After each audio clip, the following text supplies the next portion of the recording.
আমার হাজার হাজার মুসল্লি, আমার মাঠে হাজার হাজার মুসলমান আওয়াজ শুনে, সেই দিন হাসরের ময়দানে যদি আল্লাহ আমার ব্যাপারে বলে, সেই দিন আমি লজ্জিত হব। এত হাজার মানুষ আমার ওয়াজ শুনেছে, এত হাজার মানুষ আমার কথা শুনছে, আজকে আমাকে বলছে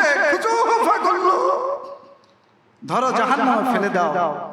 সেই দিন আমিও সেই দিন লজ্জিত হয়ে যাব, লাঞ্ছিত হয়ে যাব। ওয়াজ নসিহত কোনো কাজে লাগবে না, বক্তব্য কোনো কাজে লাগবে না। ফেরেশতাদেরকে বলতে দেরি, সাথে সাথে আল্লাহ রাব্বুল আলামিন বলছে শুধু সেটা না, সুম্মা ফি সিলসিলাতিন যারউহা 70 জিরান ফাসলুকুহ, ওরে 70 গজ লম্বা রশি দিয়ে বাঁধ, জাহান্নামের শিকল দিয়ে বাঁধ। 70 গজ লম্বা জাহান্নামের শিকল দিয়ে বাঁধ। ওটা করার সাথে সাথে জাহান্নামের ফেরেশতারা আমাকে দৌড়িয়ে দৌড়িয়ে ধরবে।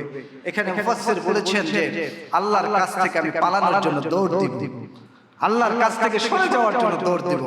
আল্লাহ ছেড়ে দিবে, যাও দৌড়াও।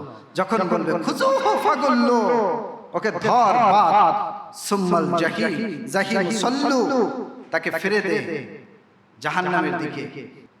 আল্লাহর সেই শব্দ আমি একা শুনবো না, গোটা হাসরের ময়দান শুনবে।